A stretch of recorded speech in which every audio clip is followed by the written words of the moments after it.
Well, good morning. This is 11 o'clock on Thursday, the 14th of September 2017. It's supposed to be linear algebra class, and right now I'm the only one in the room, so hopefully some more will be coming soon. But I'm going to go on and get started now. I have the slideshow set up, so let me do this. I'm going to turn on lights. I'll be right back.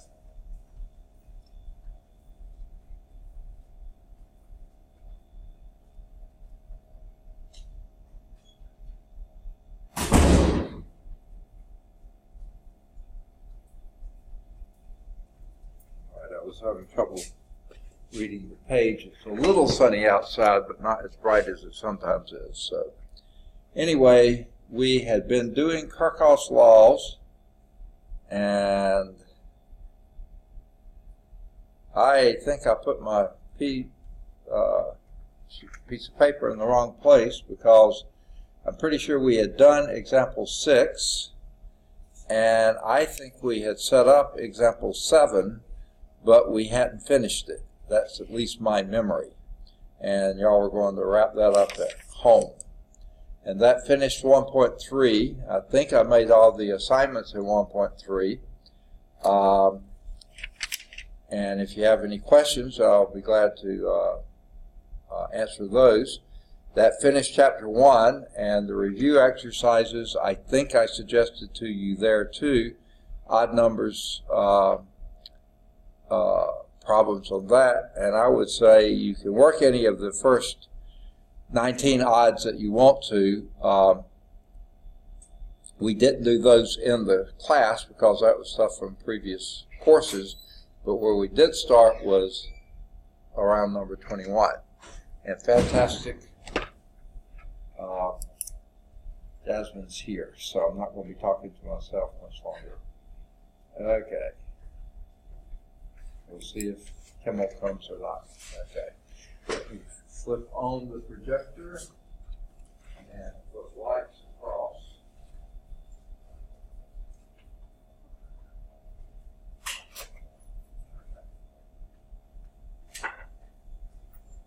Now, you think next week, Monday, Wednesday?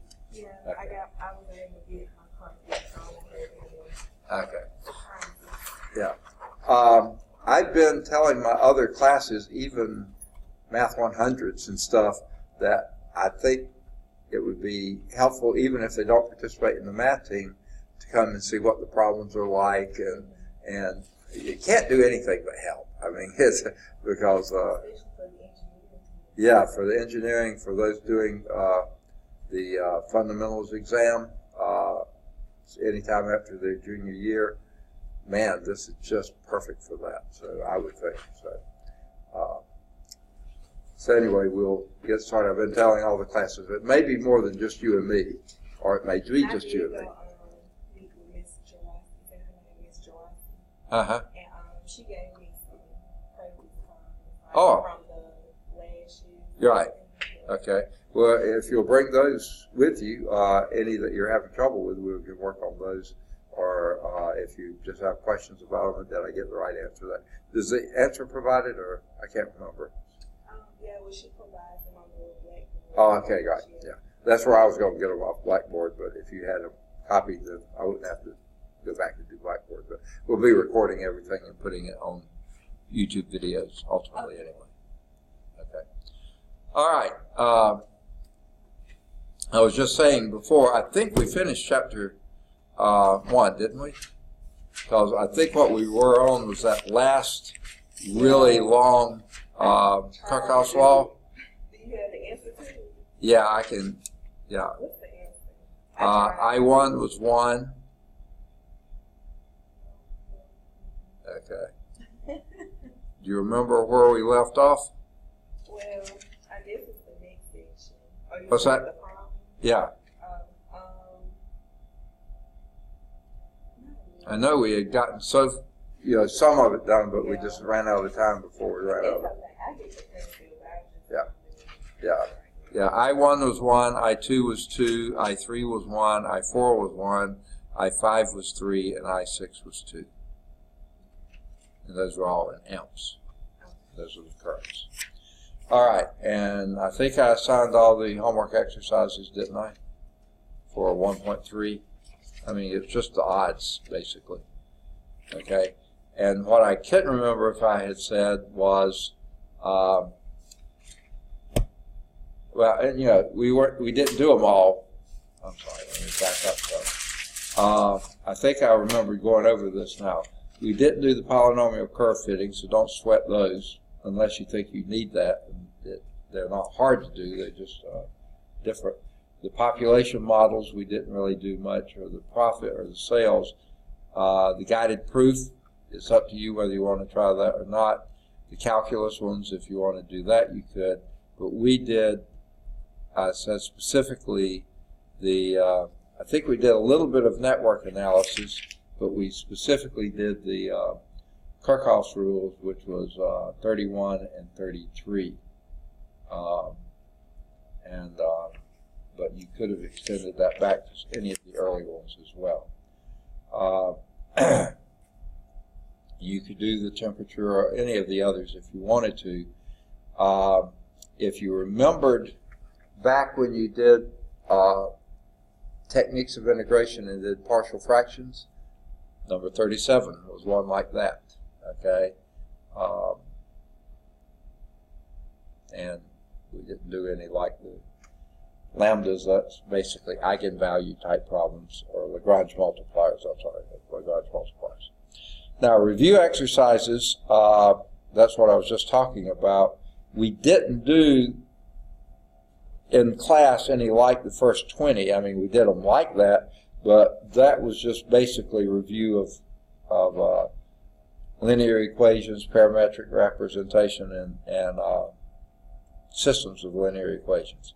Where we sort of started was odds 21, 23, 25 or 27, any of the odds 29 to 37, 39 or 41, 43 or 45, and then any of the word problem, well, word problems 47 to 53.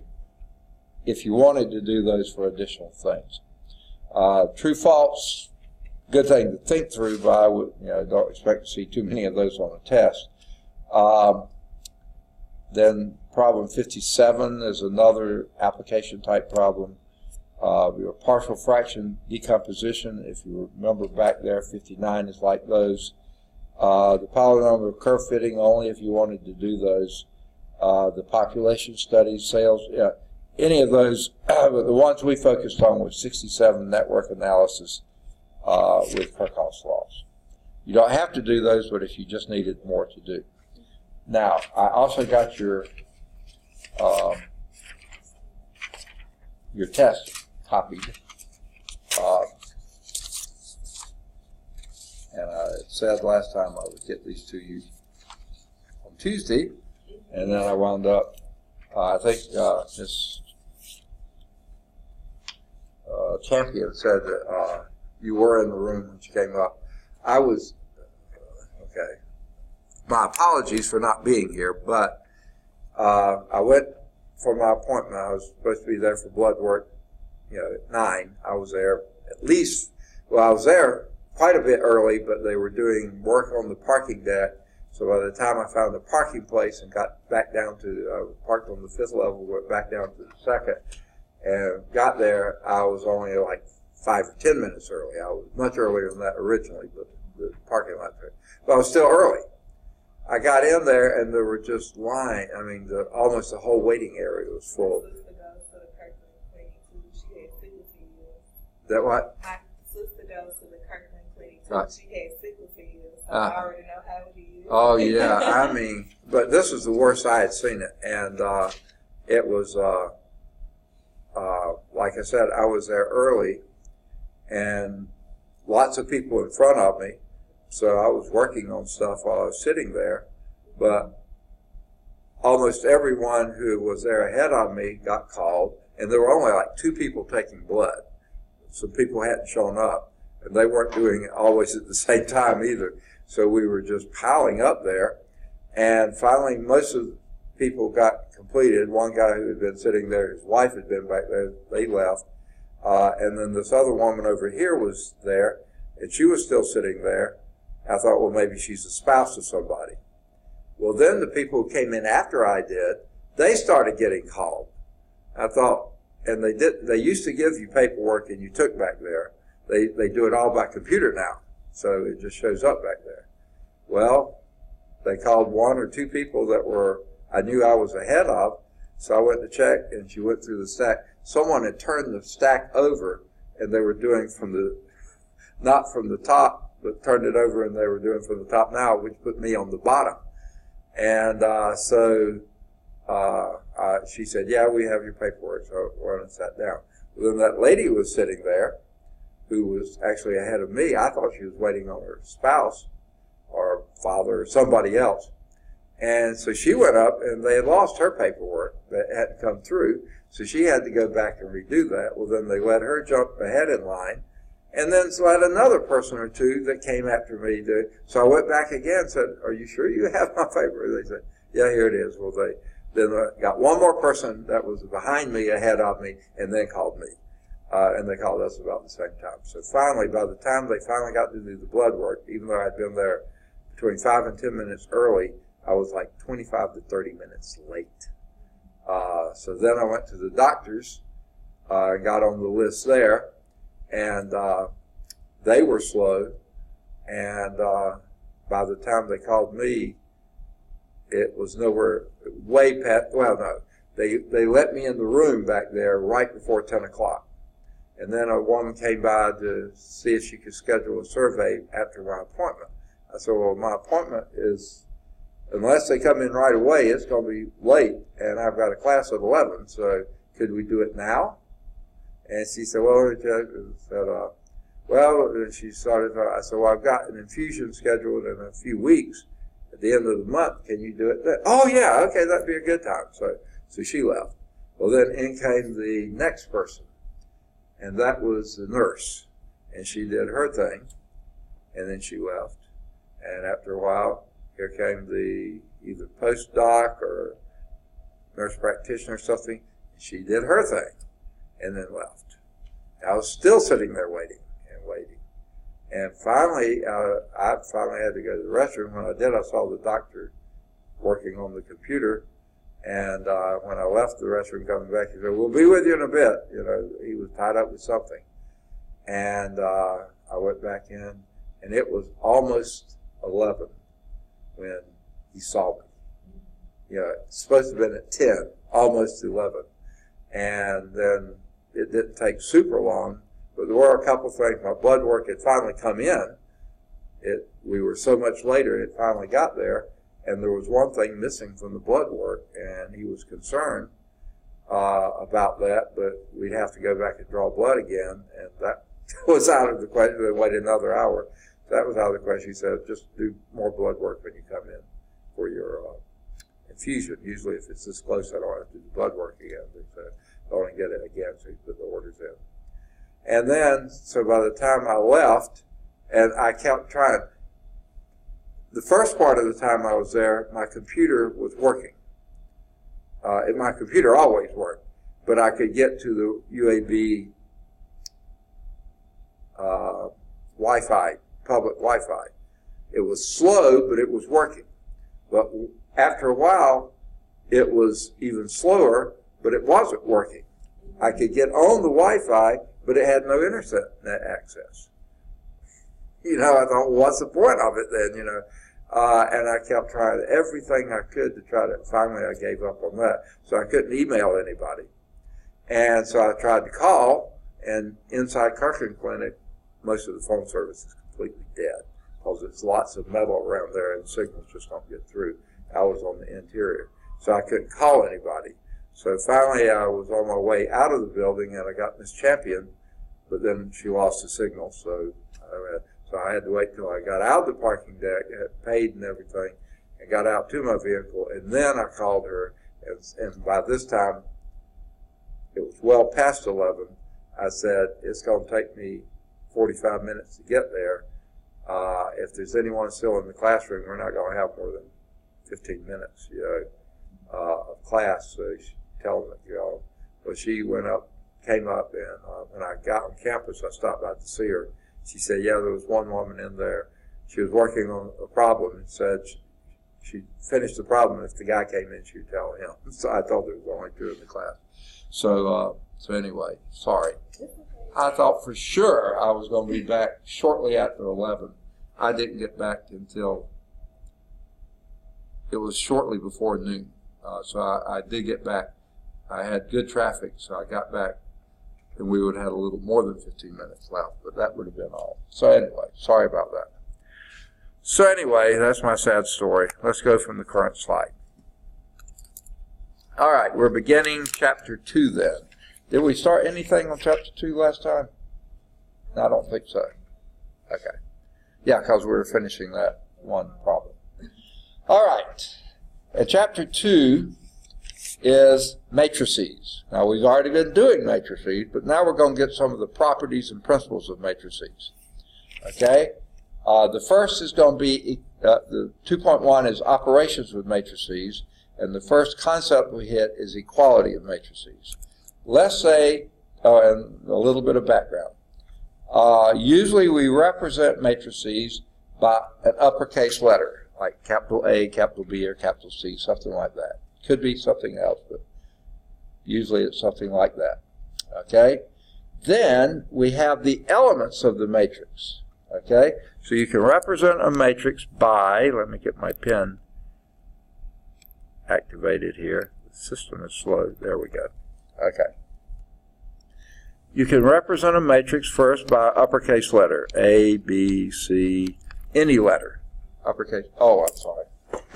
Now, before you came in, I don't usually turn on the projector because it's just wasting the bulb. I forgot to turn it back on. So A, B, or C.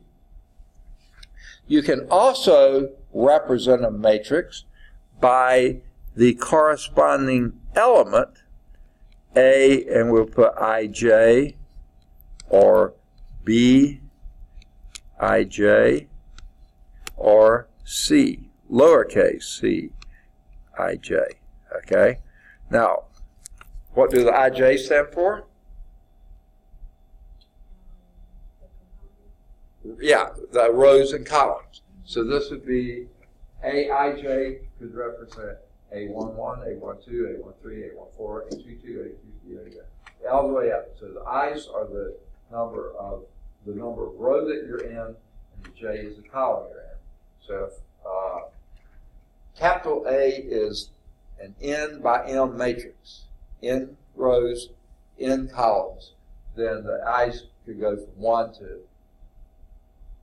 say, M, and the J's go from 1 to N. So that represents the matrix 2. Whichever IJ you choose, that identifies that element in that matrix. Okay? And then the third way was actually to write the matrix. Okay? And that would be, I'll just do the A one here. A11, A12, A13, dot, dot, dot, to A1, and what are they using? N for columns. A21, A22, A23, dot, dot, dot, to A2N, A31, A32, A33, dot, dot, dot, to A3N, dot, dot, dot, down to AM1, AM2, dot, dot, dot, dot, dot, dot, AM3, woo, 3's down here.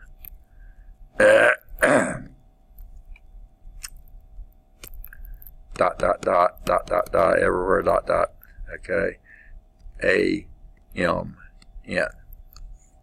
Now that's writing them out with all the elements.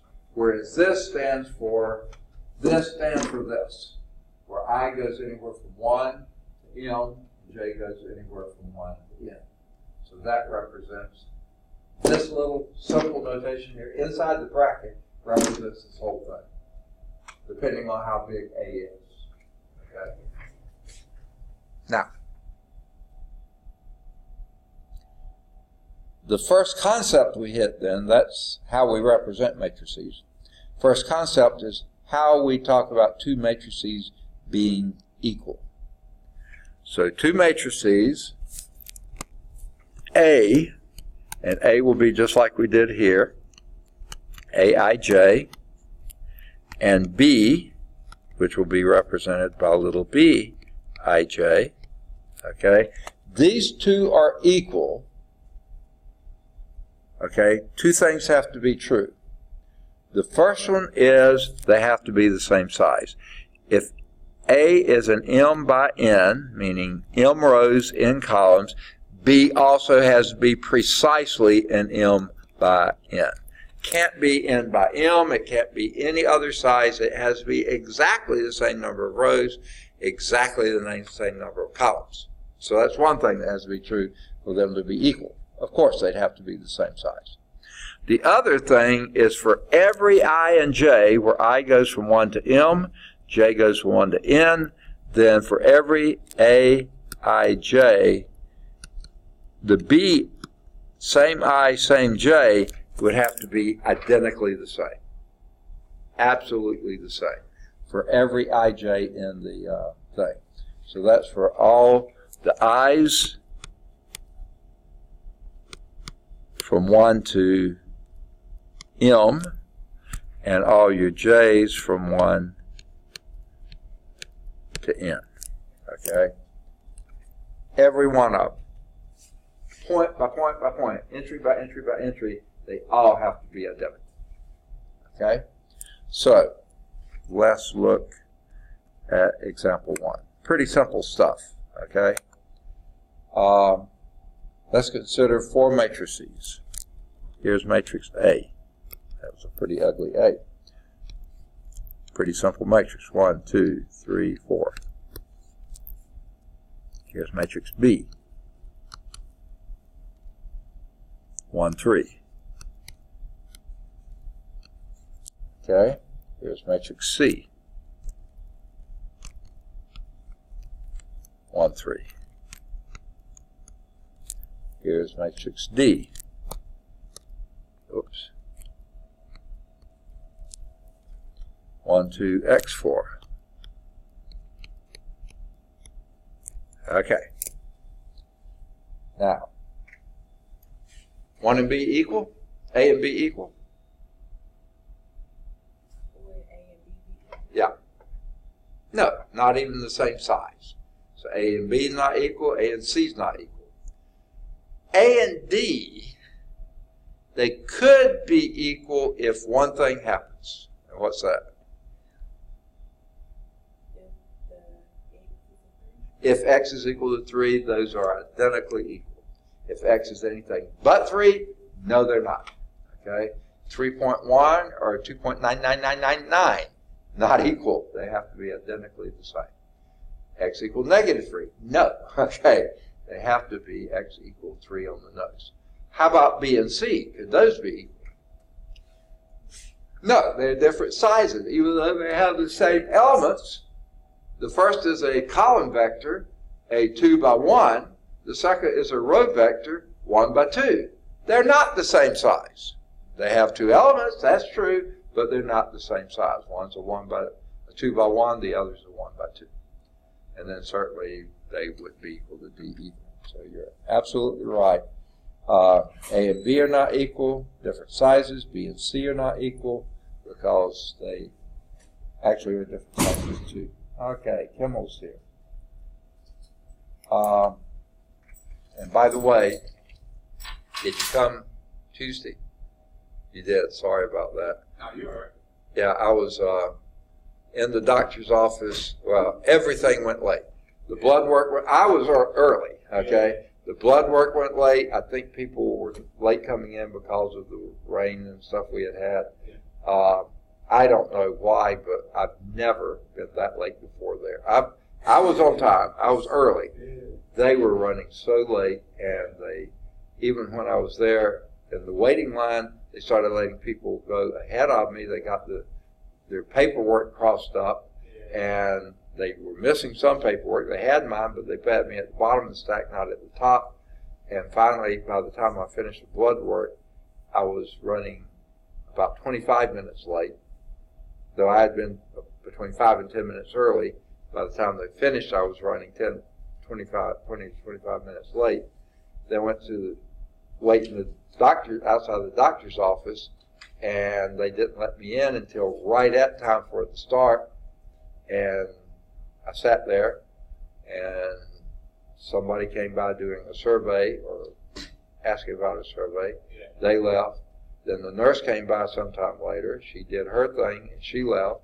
Then the physician's assistant or postdoc or something, she came by and did her thing and left. And by the time the doctor got to see me, it was almost time for class to start. It was almost 11 o'clock. My appointment was supposed to be at 10. Yeah. It was close to 11. So you didn't leave until about 11:30 or 12. Yeah, it was, okay, I may have misstated that. It was, we didn't get finished till almost, no. And what's more, early on while I was there waiting, I was on my computer using the Wi-Fi there at UAB Hospital, the Kirkland Clinic. It's a public Wi-Fi, and it was fine, but then they call me and do different things. When I came back and tried it the next time, it wouldn't let me on their system, so I kept trying different things. Finally got on their system, and even when I was on system, it had no internet access. So I tried over and over every way I could. I never could get internet access, so I couldn't email. So I then picked up my phone. When I saw I was going to be late, no phone service inside the Kirkland Clinic. So I had to wait until I was leaving, and by this time it was already after 11 when I was walking out to do.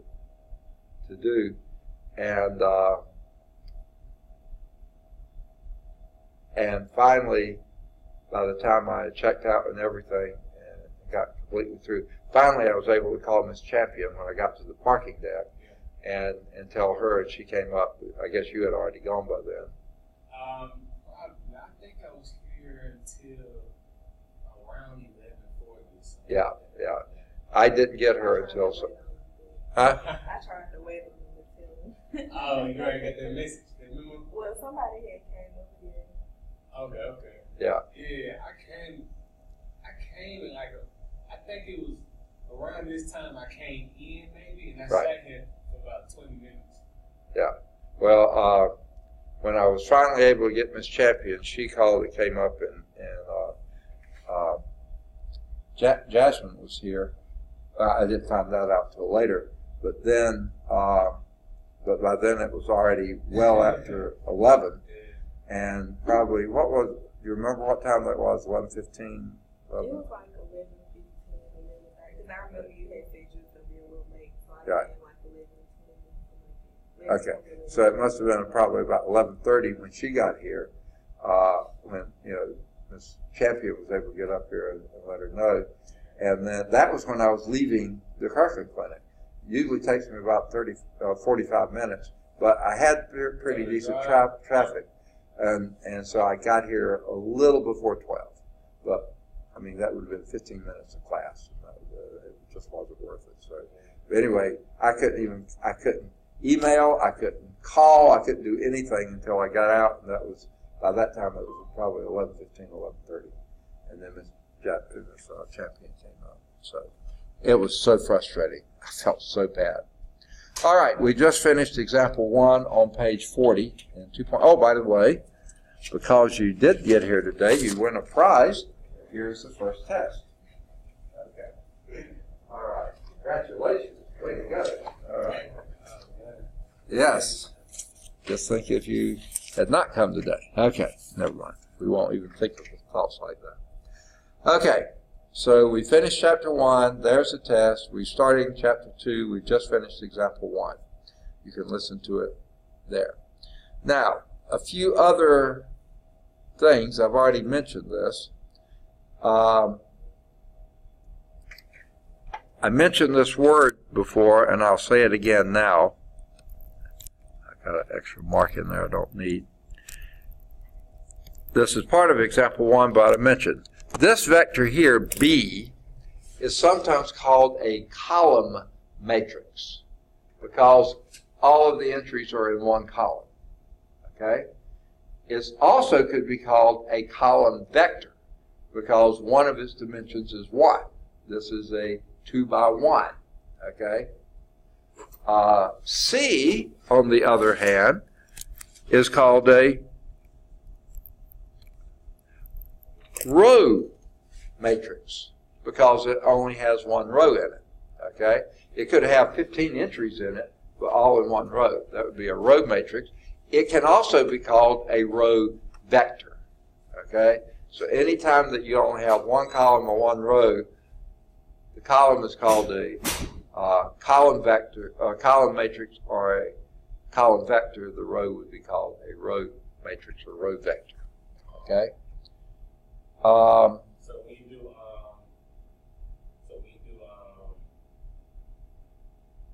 say you got a different size matrix, the column, you put like a column first, then one? Okay, yeah, when you're naming the matrix, yeah, you name it M by N, where M is the number of rows and N is the number of columns. So this would be a 2 by 2, of course. 2 rows, 2 columns. This would be a 2 by 1, 2 rows, 1 column. Each row only has one in it. C would be a 1 by 2, because 1 row, 2 columns.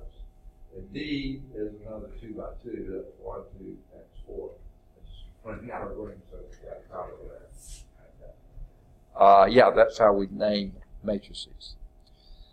Now, it's going to be a long time before we run into this, but we will run into it. Well, not too long, but we're not going to use this right away.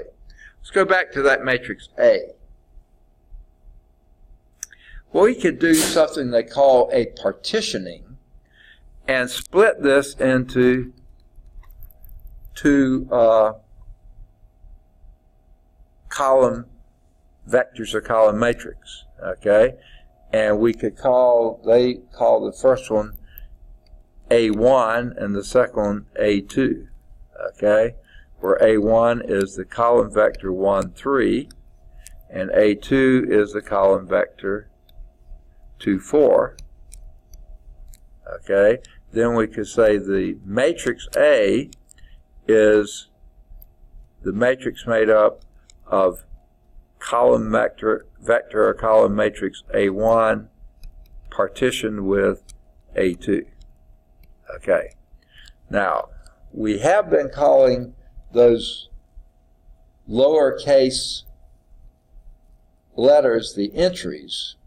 When we're naming a vector, because it's a vector, the book writes it in bold letters. I write it with an arrow because I can't write bold. So this would be how we represented that. That way you don't confuse it with the entry A11 or A12 or something like that. So when you see in the book a bold, that means either a column vector or a row vector, which could be called a column matrix or a row matrix. And I can't write it in bold, so I put the arrow over it, meaning vector. Have you hit vectors before any time? Have you done physics?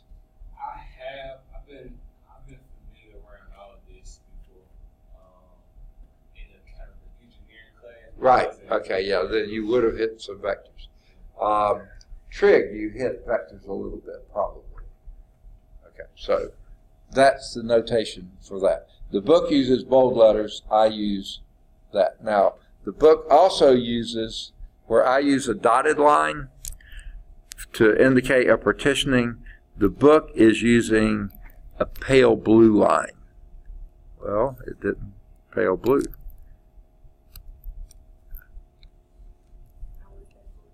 That's a partitioning. You partition that matrix A into two column vectors. That's why they're given those names.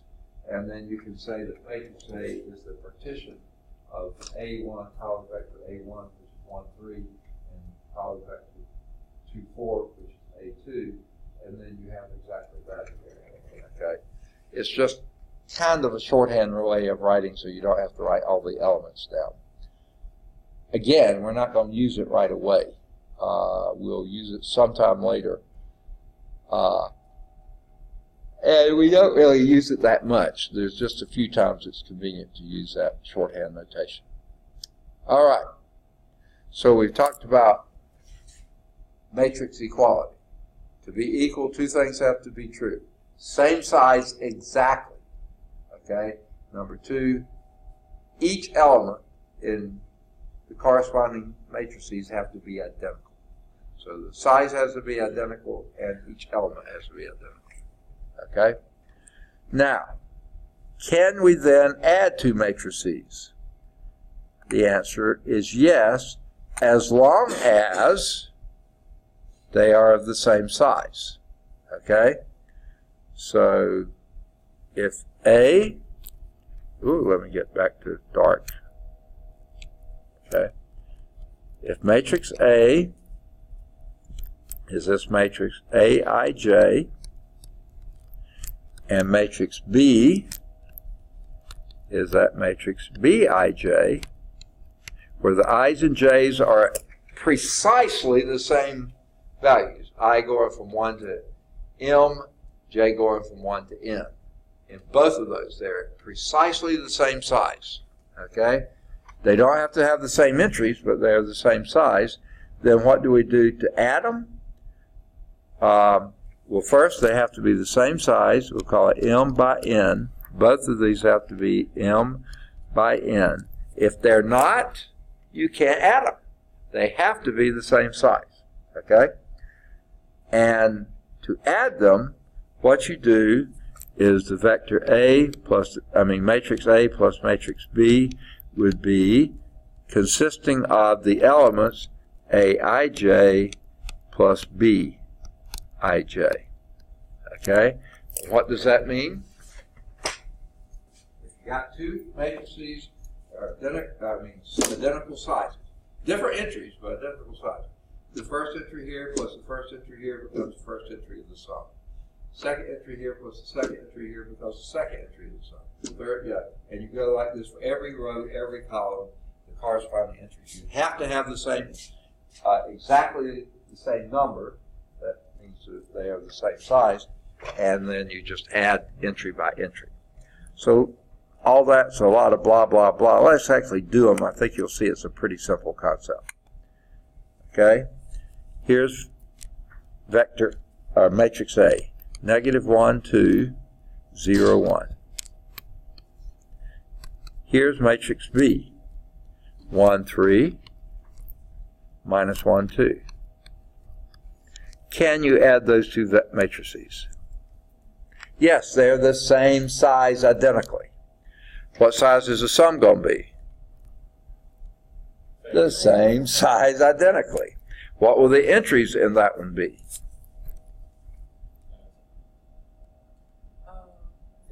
0, 5. You say -1? -1, 3. Precise. Absolutely. You add the corresponding entries and put them in the same place they were. Okay. How about this one?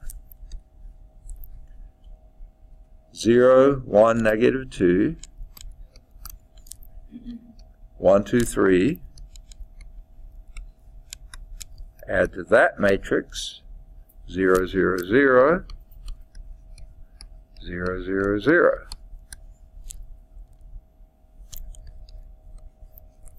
Can those two add?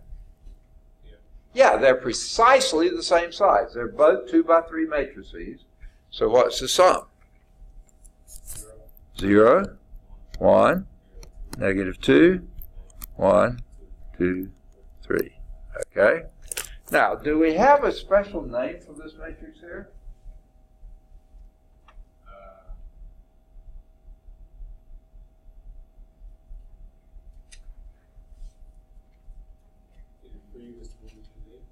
It's what? Is it previous to what we did? Yeah, we talked about it before. It's what is every element in there? Okay, it's called the zero matrix. Okay. Now, pretty incredible name, huh? Yeah. But the thing is, there's many zero matrices. This is the 2 by 3 zero matrix. Okay, you can have a 1 by 1, you can have a 17 by 25. You know, but every entry in it must be 0. This is the 2 by 3 zero matrix. Okay. Now, anytime you add any matrix to the zero matrix of the same size, you get the same matrix you started with, because you're not adding a thing to anything. It's a pretty meaningless matrix, but it's a concept we have to have. Okay?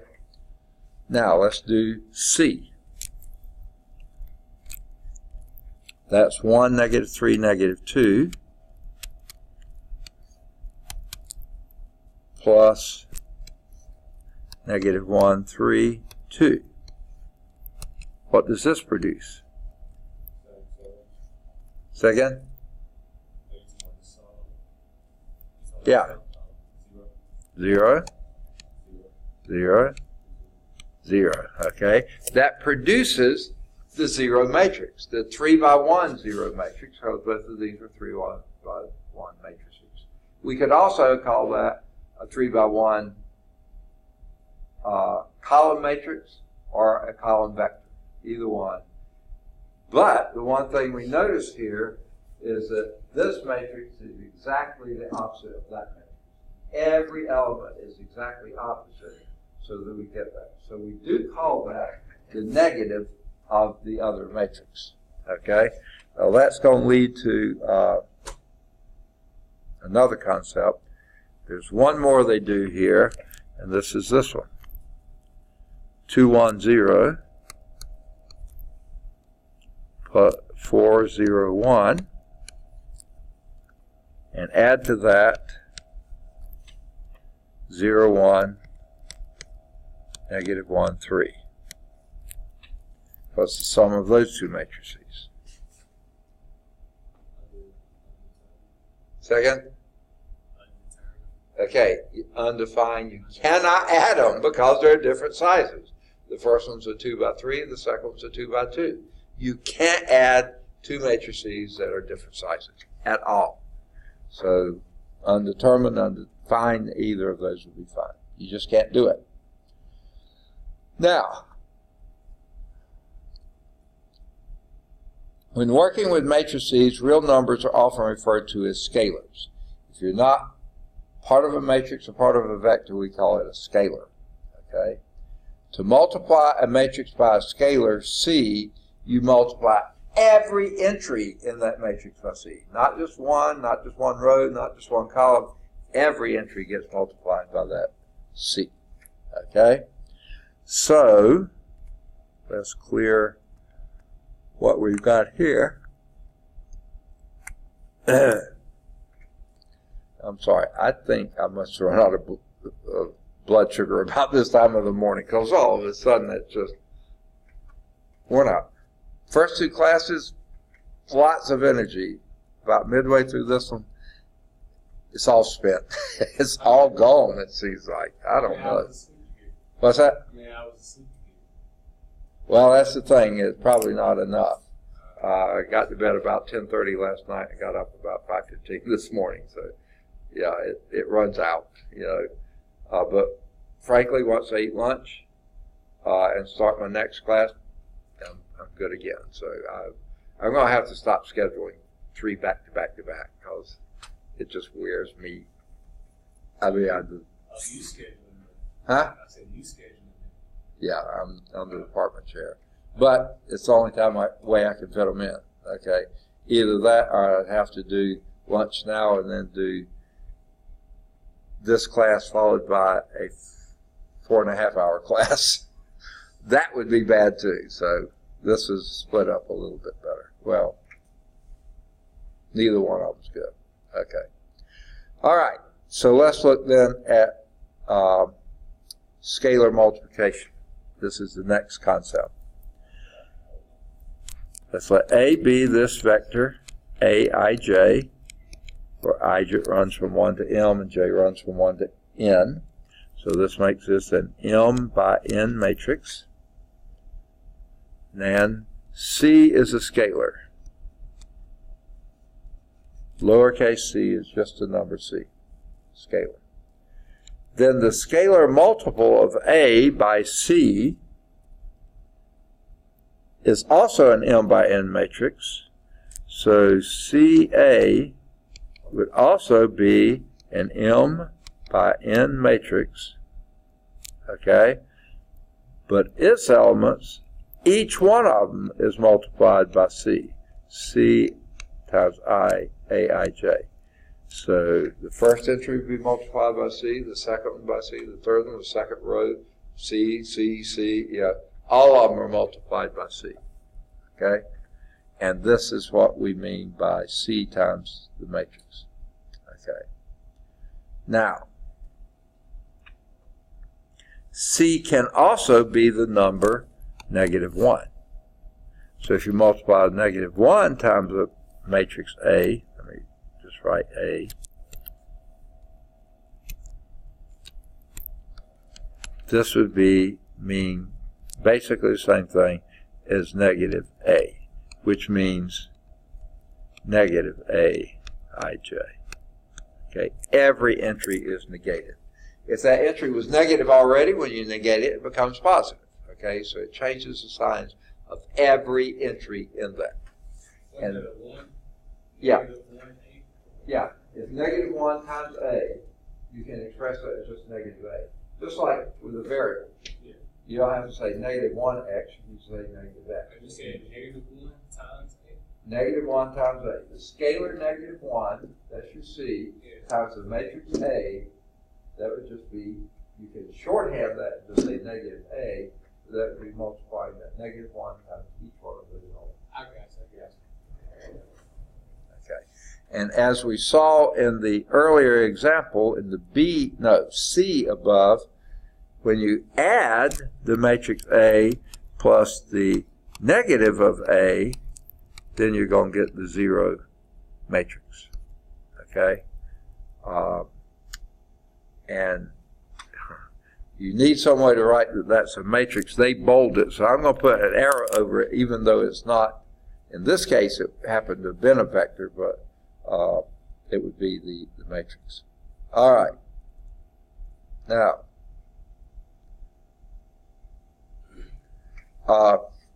let's go to example 3. I think this should follow pretty closely. They do leave out one little thing, but I think you're able to do it. Here's matrix A. It's going to be 1, 2, 4. Second? No, we're in 2.1. There is no 1.4. Yeah. Chapter 1 only had 3 sections. We're in 2.1 now. That's why you already have the test for chapter 1. This is 2.1. Yeah. -3, 0, -1, and 2, 1, 2. Used to be a defense we ran in basketball. Okay. And then B is 2, 0, 0. 1, -4, 3. -1, 3, 2. Okay? They want us to do several things with those two matrices. The first one is pretty simple. What in the world is 3A?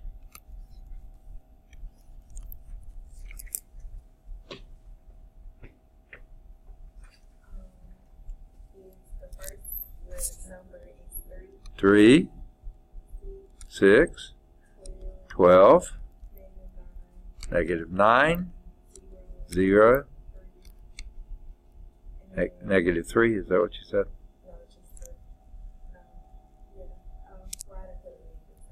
Oh, okay, okay.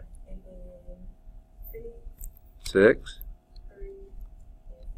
6. Got it. Okay. 3, 6, 12, -9, 0, -3, 6, 3, 6. Got it. Okay. The B one is also asking for something fairly simple, and that is -B. Okay.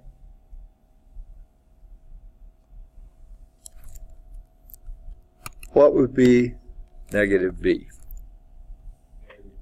-2, 0, 0, -1, 4, negative 3, 1, negative 3, negative 2. There is the also called the opposite of B. Negative 2, 0, 0, negative 1, 4, negative 3, 1, negative 3, 2. All right. Now, what in the world, this is the C part, would be 3A minus B.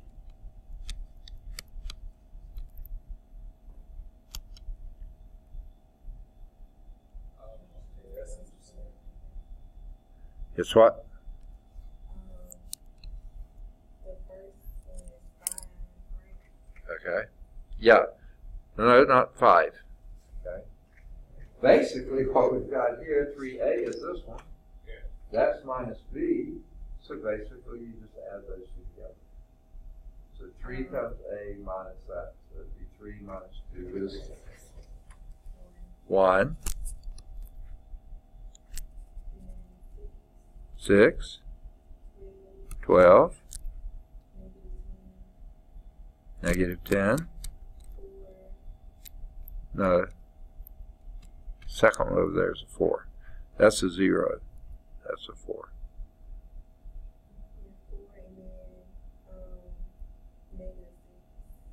Negative 6.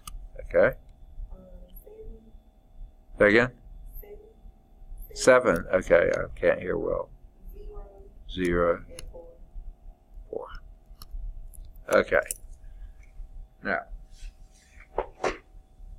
you could have also, especially if we hadn't done that line, what we could have done just using the top two, 3 times that is 3, minus 2 is 1, 6 minus 0 is 6, 12 minus 0 is 12, negative 3 minus 1, negative 9 minus 1 is negative 10, 0 minus 4 is plus 4, negative 1, negative 3 minus 3 is negative 6. So you could have done it element by element as you go on and just done the 3 by these and minus by that and add them together.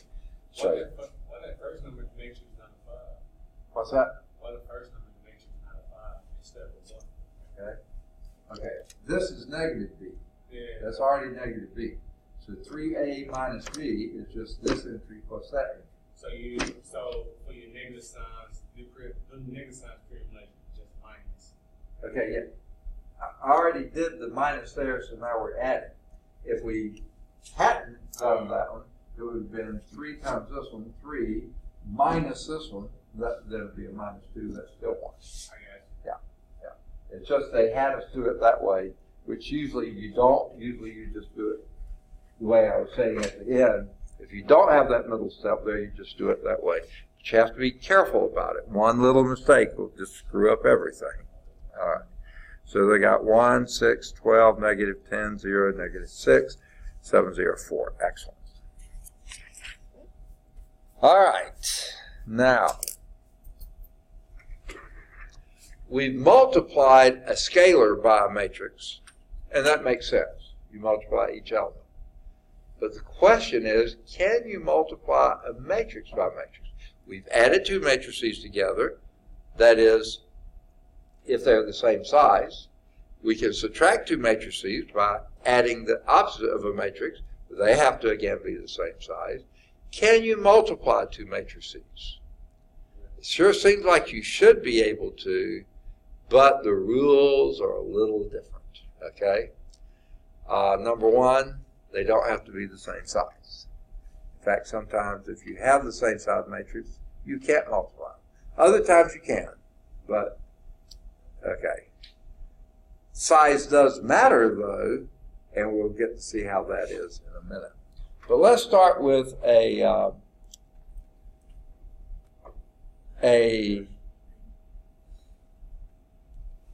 sort of a reasonable example, okay? Now, this is a small football stadium, not Bryant-Denny or the one down at Auburn, none of those. This probably is even smaller than Legion Field. This may be a good-sized high school stadium, okay? Something like that. And I was watching, I just spent a lot of time watching, but I was seeing the UAB game when they were playing Ball State on Saturday. My wife found it on one of the ESPN 3s or something like that. We weren't getting great reception, but she found it there. And I know at least one of their end zones had no seats in it, okay? It was just a grassy hill, and students were sitting on the hill, but there weren't any seats there. Now, I couldn't see the other end. I think it was like a horseshoe. So they would have had one side, this side, and the other side. What's that? UAB, yeah, it plays it. They're in the process of trying to build the stadium, but right now, until then, they'll play at Legion Field. No, they've been talking about it a lot. They're planning to build it not on campus, but near the Civic Center, downtown, near there, so Civic Center parking and things, all that would be tied together. UAB, I think, would have preferred to have it on campus, but since the city was so important in getting the football program back, they didn't want to buck the city. So, anyway. So let's say we have a football stadium that has north stand, south stand, and west stand, no east stand. Okay? Now, let me clear the page here. This does take a bit of effort to write and stuff. So let's see if we can get this one done. Okay. And this is pretty typical of matrices.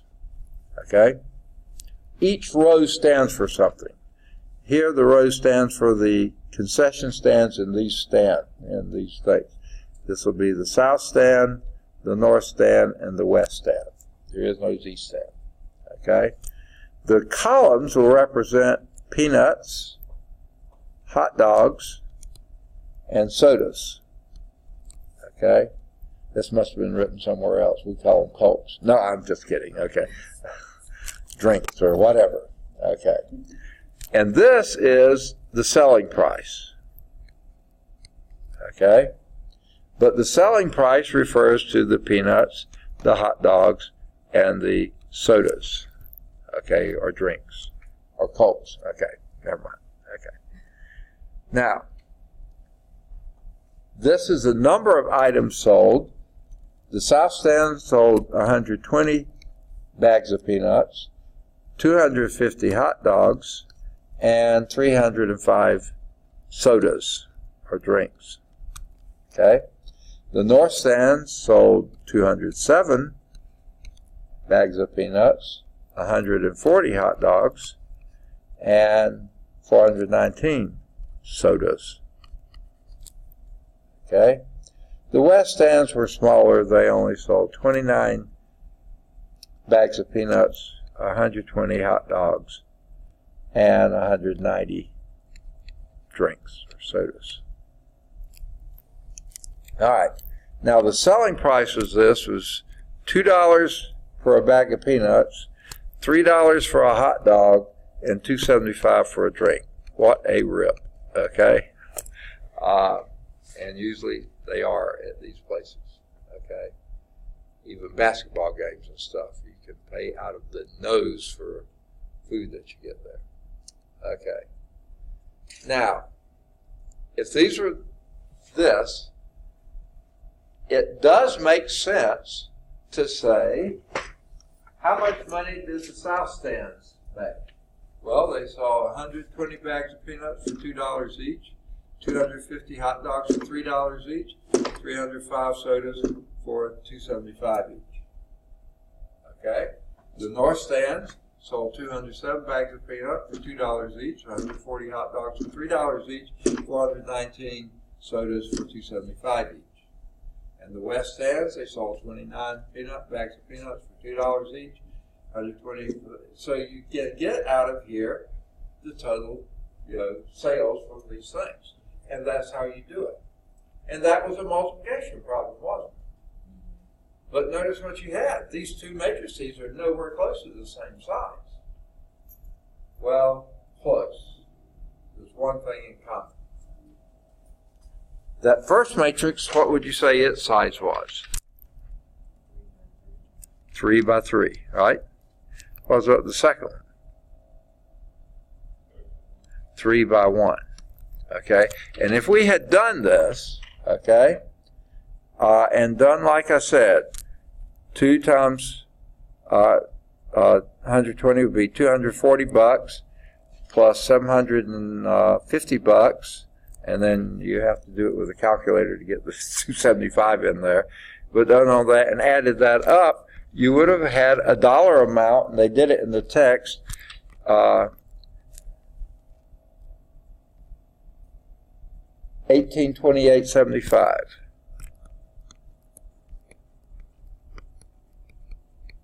Okay, this represents revenue, money made, and this was from the south stands. Okay, you do the same thing for north stands. 2 times 207 would be 414 plus 3 times 140, which is what? 420 plus 419, 275. I can't do that one in my head, but whatever it turns out to, it comes up to 1986.25.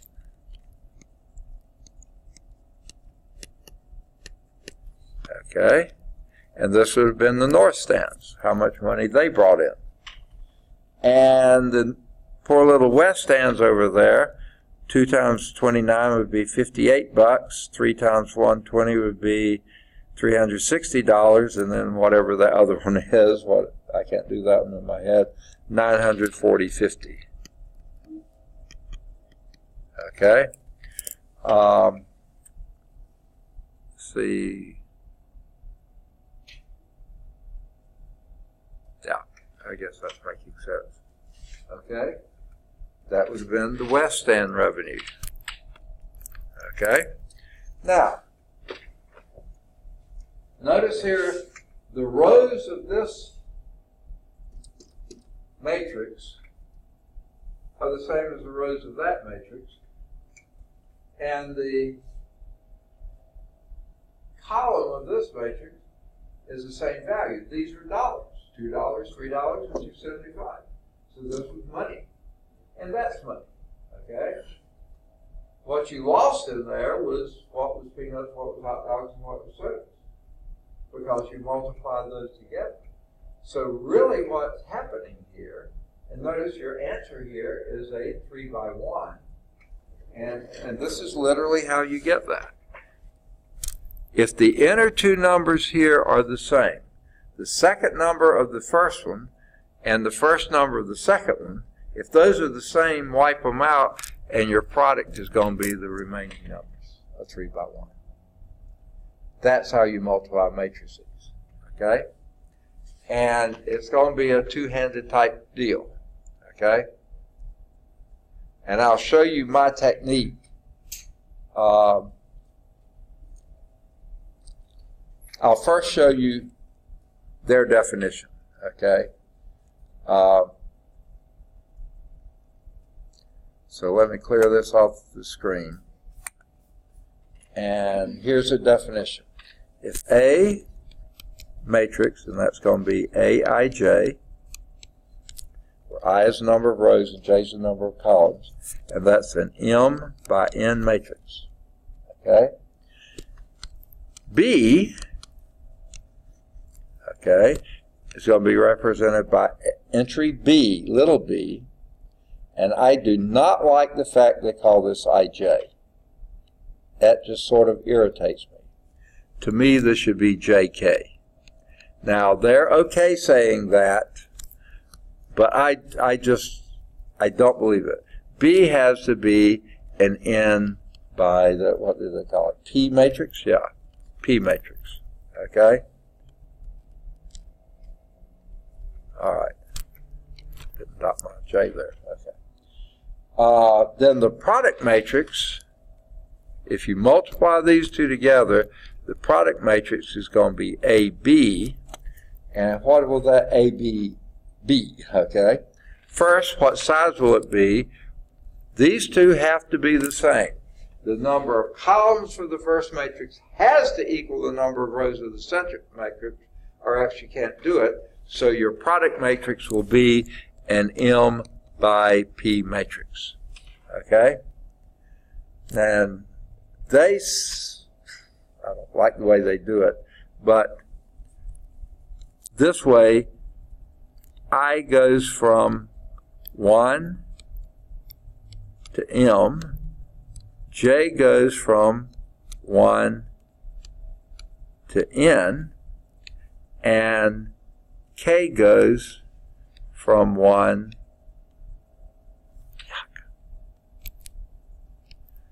I can't write and chew bubble gum at the same time. That's where I meant to put the dash. I'll put it vertically, okay, to P. Okay?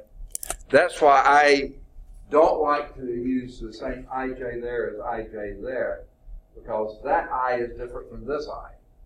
This I is going from 1 to M. That I would be going from 1 to N. Well, why do that? It just makes it confusing. Write it that way, and it makes more sense. The J's are going through the same two numbers. 1 to N always. Okay. But the book does it that way. It's fine. The big deal is that you wipe out the N's and you have M by P as your product. Okay. So that's a 1 I M and then a 1 J N. Okay. Say that again.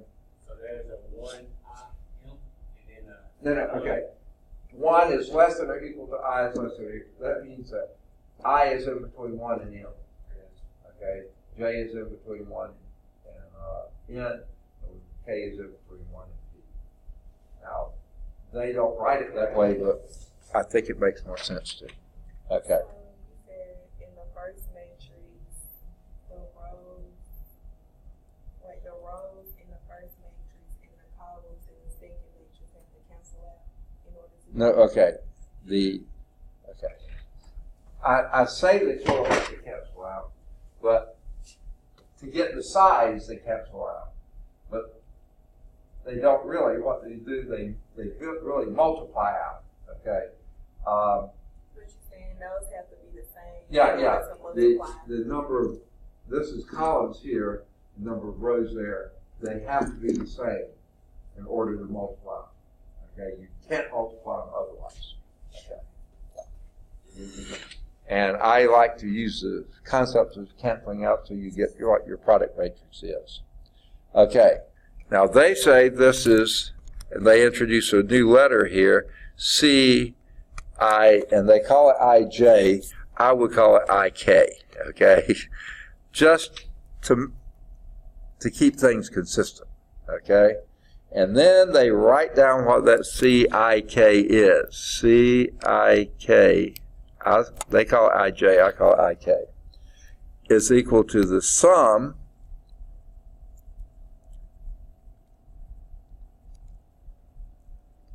and this is, I really don't like the way they do this.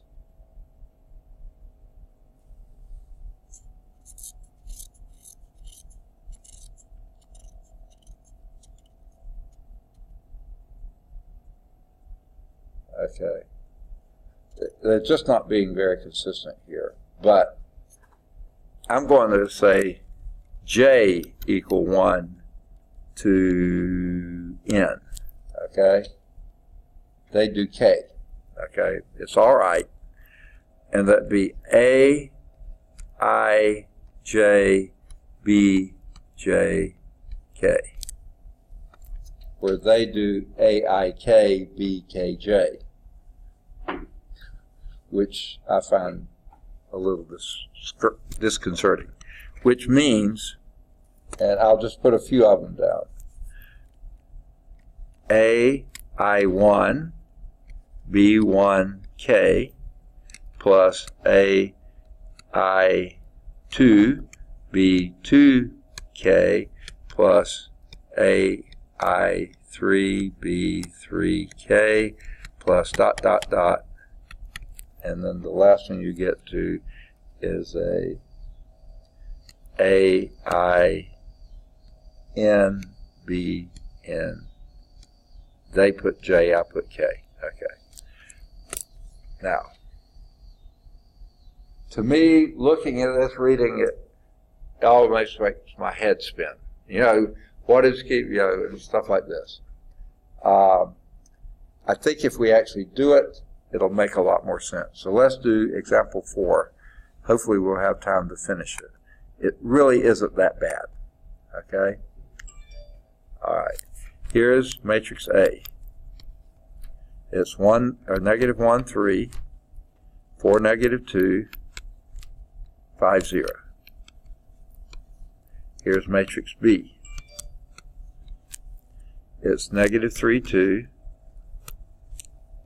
-4, 1. Okay, the question is, can we multiply A times B? Can we do that? What's the size of A? Here's always your first question. What's the size of A? 3 by 2. What's the size of B? 2 by 2. So the answer to the question, can you do it? As long as these two are the same, yes, you can. Okay?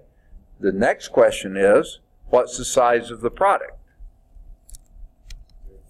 3 by 2. So here's what I do. I put down blanks here for 3 by 2. Right?